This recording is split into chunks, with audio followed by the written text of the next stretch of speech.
If you're in Orlando looking for some fun Halloween and fall activities, here are my top 10 recommendations. They all vary in different degrees of spooks, depending on the last few places I've been to over the last couple years. By the way, this video has no spoilers for any of the places that would ruin your enjoyment of them. We'll get the obvious out of the way first with Halloween Horror Nights, which out of all of the theme park related Halloween events that they have, such as like Busch Gardens, SeaWorld, the Howl-O-Scream stuff, I think Halloween Horror Nights is the best. There's just something about having the different haunted houses amongst Universal's normal spooky places, such as the Mummy ride or Harry Potter's Diagon Alley. Of course, you'll definitely have to wait up to about maybe 2 hours for some of the more popular haunted houses on some of the more busy nights, such as the Stranger Things Season 4 or Last of Us. I went a few years back when they had like the original Stranger Things house, and it was really cool. It was really immersive, and it was really cool to see what a high budget haunted house could be like. So I'm very excited to go back this year where Stranger Things 4 is also there. The park is open for Halloween Horror Nights from 6:30 p.m. until 2 a.m. And they run from dates from September 1st all the way through November 4th this year. And tickets are selling out fast, so get a move on.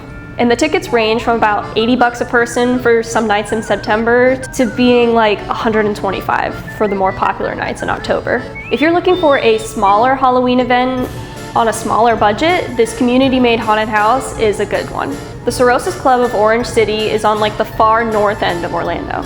It's only open Thursday, Friday, and Saturday nights from October 19th until October 28th, with times ranging from 6 or so starting to about 11 or so ending, depending on the day. Each ticket is only $12, with kids 10 and under at half the price. They change their haunted house theme every year, and this year's theme is based on a ghost story. The one we went to last year was very well made and plenty lengthy to make it worth the drive. You travel through intricately decorated rooms with plenty of scare actors in a variety of different scenes. And I can recommend this event for young kids too. There was a 5-year-old kid last year that went in before us, and even though he was really nervous, he came out with a big smile on his face. So know your kid if they're able to take a little bit of scary. Outside the haunted house last year, they did have like a really small market where you could buy candy and little toys and some food items, which is where I got this little squishy duck. Next up is Mortem Manor, which self-proclaims themselves as the only year-round haunted house. But of course, they're more popular during spooky season. This haunted house is in Old Town Kissimmee, so be prepared to have to fight for a parking spot or just spend $20. Aside from the haunted house, Old Town Kissimmee is a pretty cool place to walk around, including Fun Spot, which, by the way, it's free. Rides and games and food cost extra, of course. The haunted house itself is quite a large building with several floors worth of scares. So it's well worth the 1 hour wait that we had to wait last year in like mid-October. This haunted house is open from 6 to 10 p.m. on Wednesdays and Thursdays, 6 to midnight on Fridays and Saturdays, and 6 to 11 on Sundays. Each ticket is only $18. And next we have a petrified forest in Altamont Springs. This one we did about 2 years ago. And while it was a bit more on the pricey side, it was still worth it. There are 3 haunted trails, which are all apparently new this year. But in the past, they've been pretty good. My favorite part about this place is that there are different options to participate in based on what day you go, such as Make-A-Wish Kids Day, a special needs night, they have daytime tours, they have nighttime with the lights on tours, and my favorite, a lights out eclipse night. This is where the actors can grab you and they will try to steal your glow stick, apparently. So that's definitely the option we're gonna try to do this year. They do have this like color system depending on what trail you can go on at a certain time. It's a little bit confusing, I know when we went, so read up on the website if you wanna kind of know what you're getting yourself into. Also, when we had gone, parking was a bit rough, so try to get there early before all the nearby free parking spots are taken. There's also this common area where lots of people hang out while they're waiting for their turn to go on the trails, and they have food trucks and small like market stands selling like Halloween hair bows and whatnot. But with the main event, there are a couple other purchase options you can add on to your scare trails. They have laser tag, and then they also have a backstage pass where you can get to see behind the scenes and get to participate in some of the scares. This place can be as cheap as $35 with different options depending on what day in October you want to go. Sir Henry's Haunted Trail is one of the furthest options from Orlando. It is almost all the way to Tampa, but it's still a really cool place.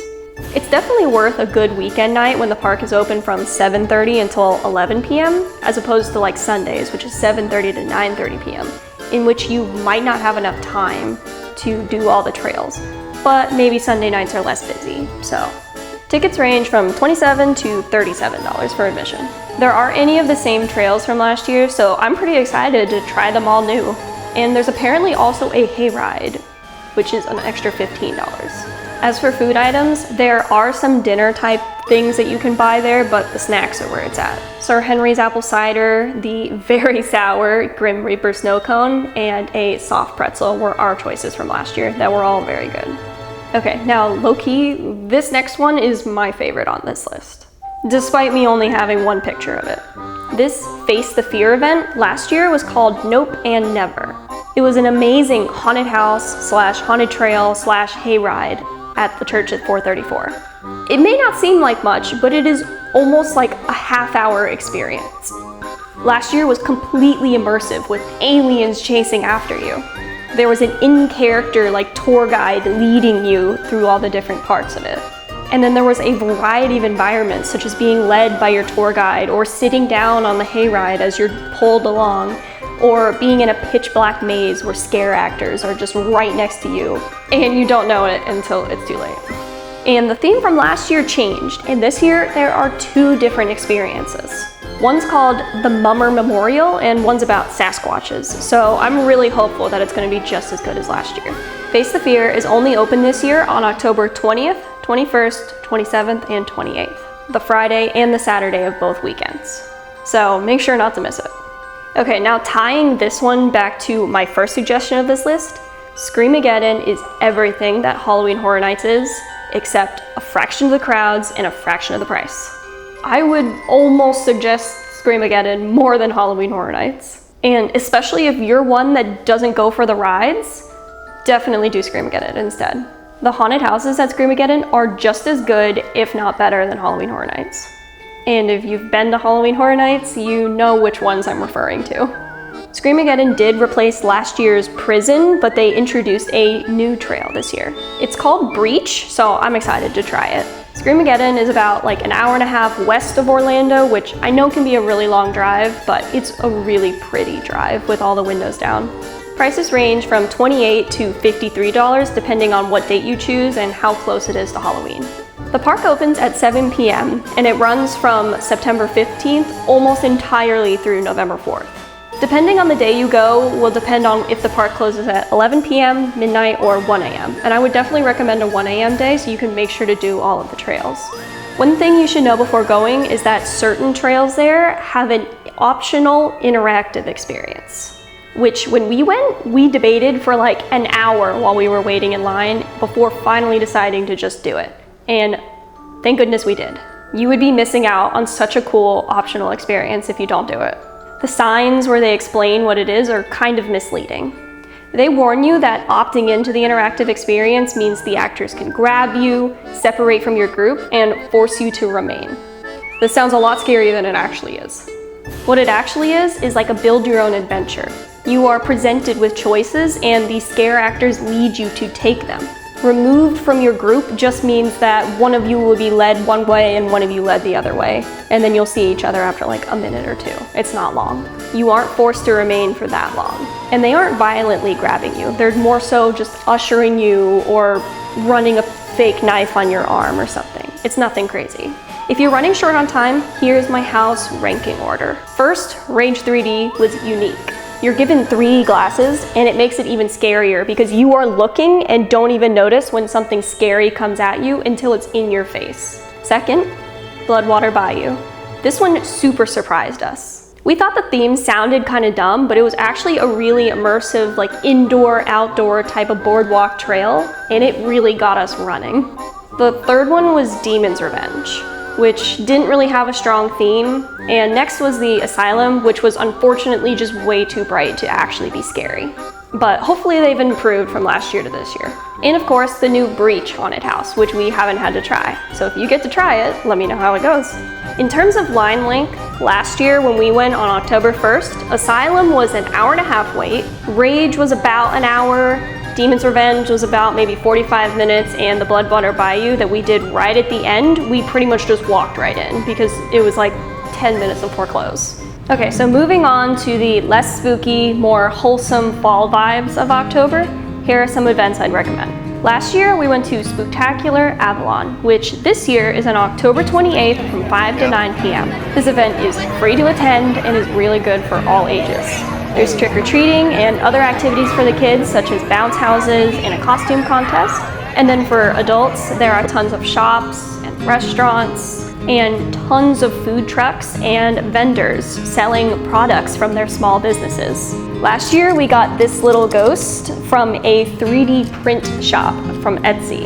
And it was really cool too because the vendor doesn't have to pay for shipping.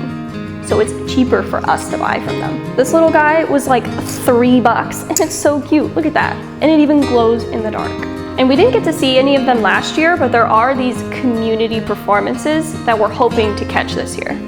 Okay, so for all of the corn mazes we have done, Great Scott Farms, formerly known as like Long Scott Farms, this was like the most challenging one we've done. The theme last year was pirates, and the goal of the maze is not to escape, but to wander around the maze following different clues to solve the final puzzle. The maze is huge and color coordinated, so you don't feel like you're just wandering this huge maze aimlessly. You actually have somewhere you're following. I feel like some small kids might get bored, but it was perfect for us. It was like the perfect amount of puzzles crossed with coordination. And this year's theme is space exploration, which is like a favorite subject of mine, so I'm pretty excited. There was also a smaller maze in the Great Scott portion, which wasn't a part of the main riddle, but was instead a scavenger hunt to find finger chalk stations. And when you exit the maze, it will give you a fortune. Here's a sneak peek of one from last year with the color combination, meaning you see the world with wonder. Do you remember getting that fortune? Oh yeah, I remember now. Do you think it applies to you? Yeah, big time, for sure. The farm opens on Saturdays and Sundays starting from September 30th until November 26th from 10 a.m. to 5 p.m. I will warn you, it gets very hot during the day. I was very sunburned on my shoulders last year. Night mazes are offered too, starting on Saturdays from October 14th until November 4th from 6 to 10 p.m. So we might try this option this year. And there are plenty of events to attend throughout the 2 months, such as Glow Night and Halloween. Tickets are only $15 a person and well worth it. It was our favorite maze from last year. There are a few food, snack, and drink options if you go during the day and get really hot and thirsty, or you get hungry from wandering the maze for hours. We were in the 2 mazes for about 3.5, maybe 4 hours as a group of 4 pretty smart adults. So it can definitely take you a while. Okay, next up is Southern Hill Farms, which is not only a really good place to go during October, but also throughout the year when they offer different fruits that are in season. But for this list, let's talk about the Fall Festival. They have a small corn maze, which last year it had unfortunately gotten wrecked by a hurricane. It's still pretty fun, and it's not all that long either, so it doesn't take a lot of time away from the rest of the Fall Festival. Aside from the maze, they have plenty of food truck options, such as this pizza place that sold Florida-related pizza options. One of them being Playa Linda with Italian sausage. If you know, you know. And the farm has its own cafeteria where we got this cobbler and also the best donuts I have ever had, these apple cider donuts. They don't taste all that much like apple cider, but they were the perfect sweet snack. I wish I got a dozen. Their specialty drinks last year were amazing, especially their frozen apple cider, which came in this souvenir cup. The frozen blueberry lemonade was also really good, but it could have probably used more lemon to help counteract the blueberry. They also have a gift shop on site that sells things like the tumblers and t-shirts and this really cool pancake mix that I got. I've still not made it, so hopefully it's still good. Some other activities that the farm puts on are a short hayride around the farm. They have live music, they have cornhole, they have a rock wall, and they have a petting zoo. They have a playground, and then they also have one of those big jump pillow things, which we tried to do last year for a few minutes before we got tired. And my personal favorite there was the sunflower picking, hands down. The zinnias they offer don't last that long after being picked, so opt for the sunflowers instead. And of course, they have a pumpkin patch with really cool pumpkins of different shapes and sizes. Okay, so that was already 10, so you get a bonus one for free. Countryside Family Farms is about like an hour and a half from Orlando all the way in Vero Beach, but it's really cool for a weekend day. Like, go to the beach during the day, grab some lunch, and then go to the fall festival in the evening. Or check out the daytime activities they have at Countryside if you have some kids. The Fall Festival and Maze are open from October 14th until November 5th. The tickets are $15 a person if you buy them online. The tickets are $18 if you buy them at the gate, so even that's not all that bad. At the festival, there are plenty of activities such as cornhole, this really cool like wall ball maze game, this really cool water pipe thing to like send a rubber ducky on. That was pretty cute. Then they have an air cannon, a lasso station, a graffiti car with chalk where everyone can ride on it, and plenty more, especially if you go during the day. There are a lot more activities open. The maze itself is really cool, especially on flashlight nights, which this year are on October 27th and 28th from 6:30 to 9:30 p.m. Select dates have a petting zoo, and other dates have other different activities as well.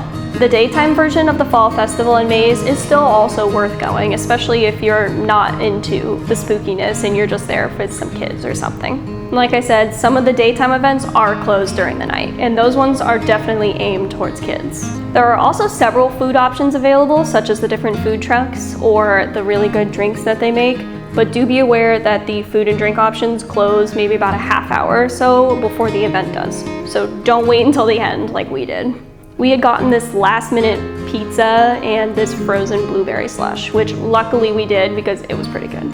In the maze, Countryside hides these riddles they call cornundrums, and most of them last year stumped us. So let me know if you figure out any of these. Some of them still bother me. For example, this one is a cowlick. Countryside isn't typically pet friendly, but on one day, Halloween, you're allowed to bring your dogs. It is one day only, October 29th. Doggy costumes encouraged. Okay, so there's my top 10, 11 places to go that have really cool fall and Halloween vibes in Orlando. So, have you been to any of these places? What do you think? Or do you know of any places that should be on this list? Drop it in the comments below. I'd love to expand my October happenings. Thanks for watching.